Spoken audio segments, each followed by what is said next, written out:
Hello friends, कैसे हैं आप सब। आप सभी का आपके अपने YouTube channel sociology with Sangeeta में मैं संगीता स्वागत करती हूं।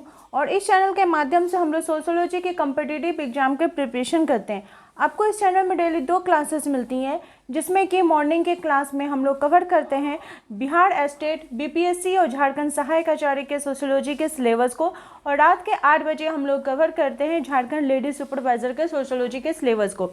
तो आज का जो हमारा टॉपिक है वो है भौगोलिक पर्यावरण एवं मानव समाज। आपके पास तो सिलेबस होगा ही।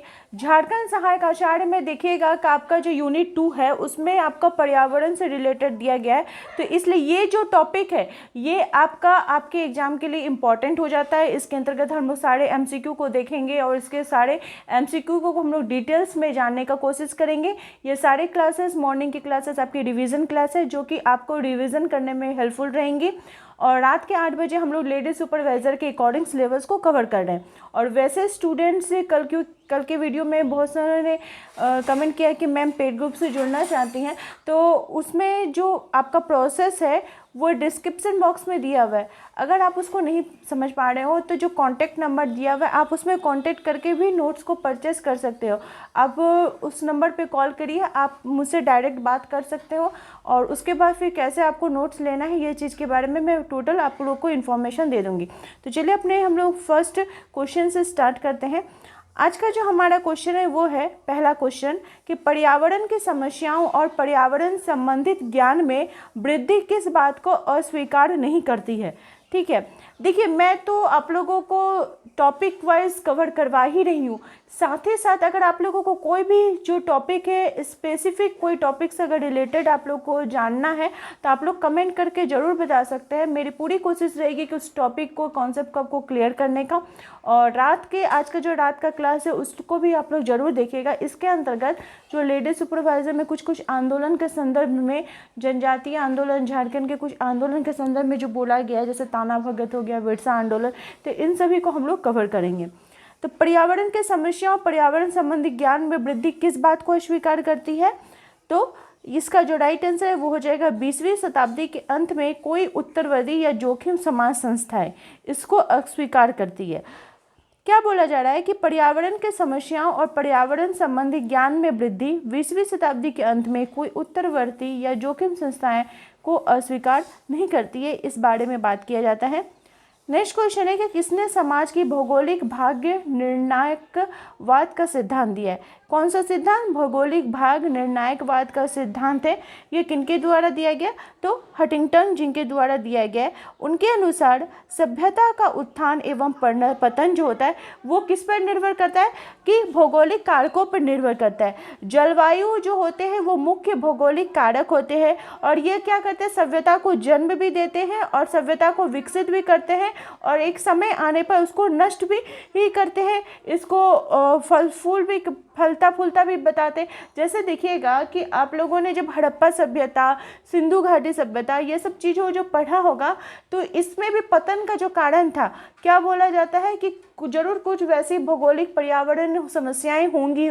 हो सकता है कि बहुत ज़्यादा बाढ़ आ गई होगी जिसके कारण हड़प्पा सभ्यता डूब गई हो, या फिर कहीं भूकंप आ गया होगा जिसके कारण डूब गई हो। तो ये बात होती है, ये बात हम लोग भी देखते आए हैं कि जो भौगोलिक स्थिति है वो हमारी सभ्यताओं को जहाँ फलफुला भी सकती हैं वहीं नष्ट भी कर सकती है। क्वेश्चन नंबर 3 पूछा जा रहा है कि निम्न में से कौन सा कथन हंटिंगटन द्वारा दिया गया है। तो यहाँ पे आपके 4 कथन दिए गए हैं।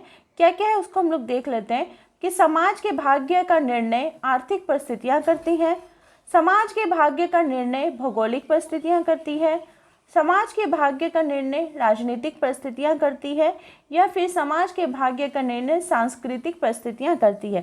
तो इसका जो राइट आंसर है वो हो जाएगा कि समाज के भाग्य का निर्णय भौगोलिक परिस्थितियाँ करती है। किसका? समाज के भाग्य की बात की जा रही है। और ये कथन किनके द्वारा दिया गया है? तो हंटिंगटन महोदय जी के द्वारा दिया गया है।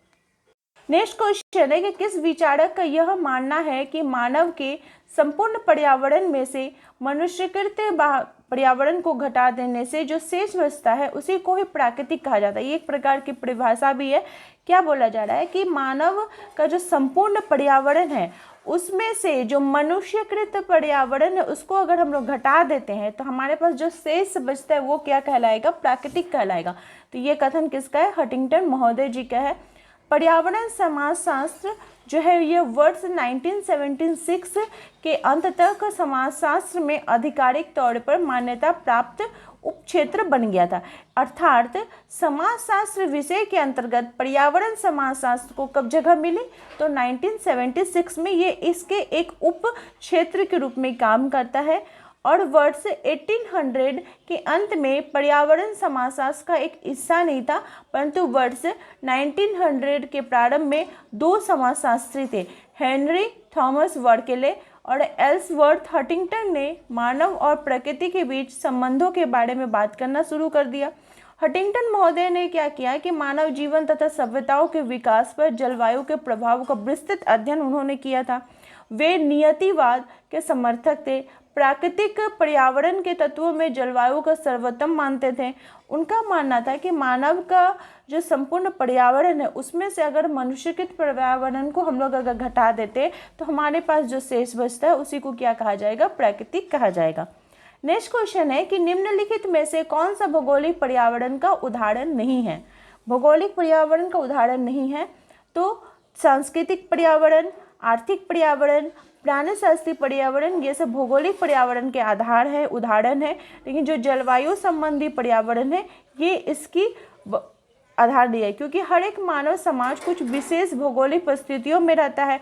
जैसे मान लीजिए क्या कौन सा परिस्थिति हमारे इम्पोर्टेंट होता है, तो जलवायु, पृथ्वी, ऋतु, नदी, पहाड़, समुद्र, ये सब क्या है, भौगोलिक दशाएं हैं जो मानव के जीवन पर आवश्यक प्रभाव भी डालती है। बार्कले एवं हंटिंगटन महोदय ने यहाँ तक कि कहा है कि जलवायु का परिवर्तन ही सभ्यता और संस्कृतियों के उत्थान एवं पतन का कारण भी है। ये कौन बात कर रहे हैं तो बार्कले एवं हंटिंगटन महोदय। नेक्स्ट क्वेश्चन है, यहाँ पे कथन दिया गया है कि जलवायु संपूर्ण सभ्यता के विकास और विनाश का कारण हो सकती है। यह कथन किसका है, तो बार्कले एवं हंटिंगटन महोदय का है। क्वेश्चन नंबर 7 पूछा जा रहा है कि निम्न में से कौन एक सही नहीं है। तो क्या सही नहीं बोला जा रहा है, आप कथन को पढ़िए।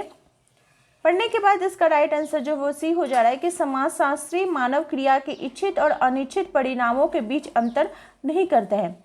ग्लेन सेगल ने अपनी पुस्तक is there a third way में लिखा है कि समाजशास्त्र मानव सामाजिक जीवन, समूहों और समाजों का अध्ययन है जो आधुनिक औद्योगिक प्रणाली पर विशेष जोर देता है।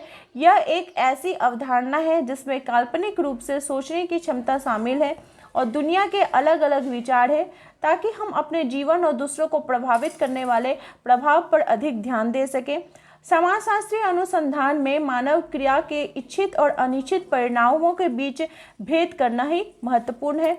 समाजशास्त्र सामाजिक प्रजनन और सामाजिक परिवर्तन के बीच परिणामी संतुलन का भी अध्ययन करता है।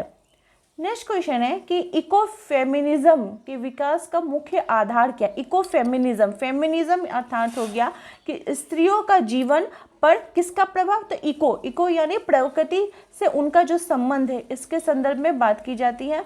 इकोफेमिनिज्म जो है ये प्राचीन ज्ञान का एक नया शब्द है जो इस विभिन्न सामाजिक आंदोलन जैसे मान लीजिए नारी अधिकारवादी आंदोलन, शांति और पारिस्थितिकी आंदोलन को आगे बढ़ाना, ठीक है। इस शब्द का प्रयोग सबसे पहले किन के द्वारा किया गया था, तो फ्रांकोइस डी एकोन के द्वारा किया गया था।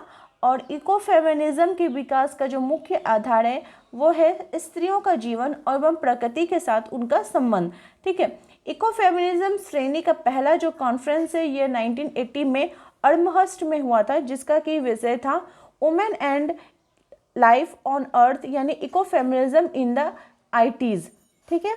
नेक्स्ट क्वेश्चन पूछा जा रहा है कि शीर्ष देशना को ज्ञात करने का सही सूत्र क्या है। शीर्ष देशना, ठीक है, यहाँ पे देखिए तो इसका जो सही सूत्र है वो सूत्र है, फॉर्मूला जो है वो ये हो जाएगा कि सिर की चौड़ाई गुणित आपका 100 और उसका जो डिवाइडेड बाय है वो हो जाएगा सिर की लंबाई।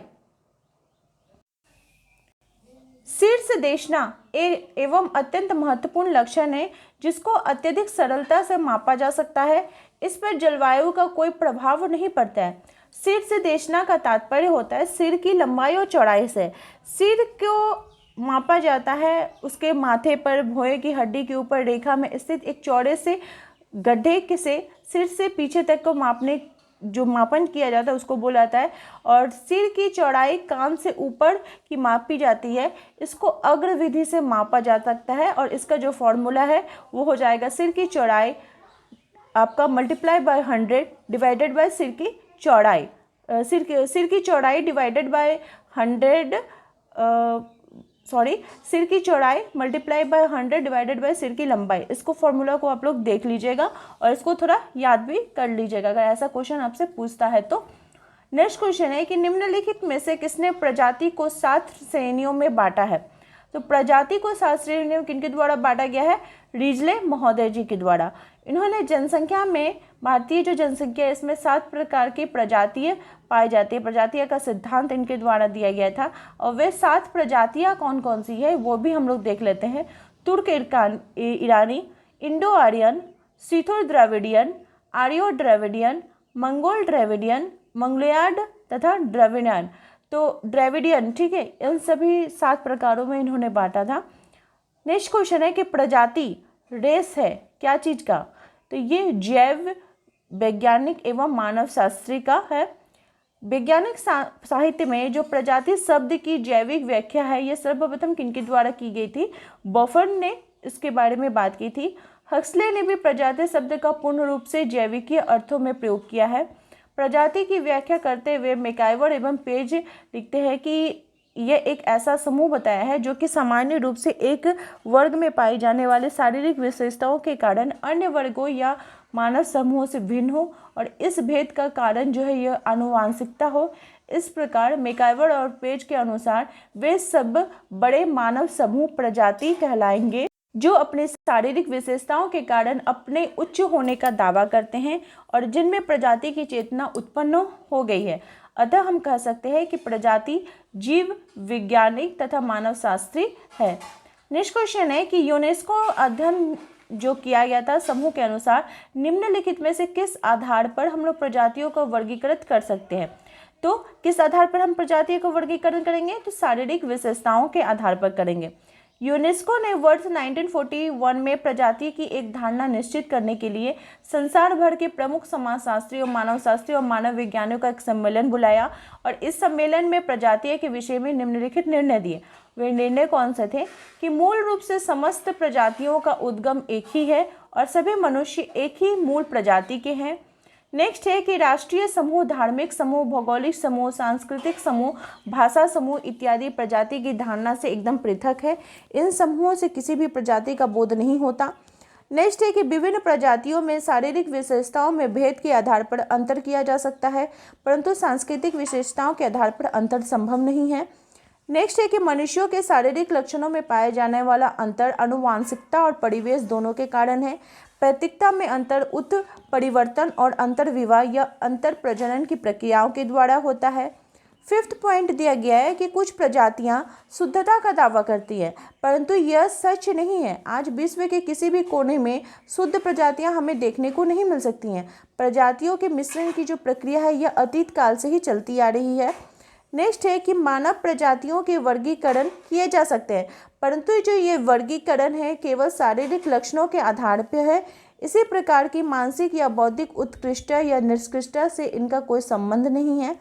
नेक्स्ट है कि बुद्धि और भावना के विकास और आंतरिक शक्ति प्रत्येक प्रजाति में समान रूप से पाई जाती है। अतः हम कह सकते हैं कि बुद्धिमत्ता और सांस्कृतिक भिन्नता के आधार पर प्रजातियों में भेद नहीं किया जा सकता है। तो इस प्रकार से इसका वर्गीकरण बोला गया है। नेक्स्ट हम लोग देखते हैं क्वेश्चन, जब कोई व्यक्ति यह मानता है कि उसकी संस्कृति अन्य संस्कृतियों से श्रेष्ठ है तो उसको क्या कहा जाता है, उसको कहा जाता है निर्जाति केंद्रवाद। ठीक है, अपने संस्कृति को जो श्रेष्ठ मानता है उसको निर्जाति केंद्रवाद कहा जाता है। तो यहाँ तक था आप लोगों का टॉपिक और ये पर्यावरण से रिलेटेड टॉपिक था। आई होप आप लोगों को अच्छी प्रकार से ये समझ में आ गया होगा। इसी प्रकार से आप लोग चैनल के साथ बने रहिए। नेक्स्ट क्लास में फिर हम लोग कवर करेंगे संस्कृति और व्यक्तित्व के संदर्भ में कि उनसे रिलेटेड किस प्रकार के क्वेश्चन जो है ये एग्जाम में पूछे जाते हैं। और आज का हमारा टॉपिक था आपका मानव समाज, भौगोलिक पर्यावरण एवं मानव समाज। तो मेरे चैनल के साथ बने रहने के लिए आप सभी का धन्यवाद।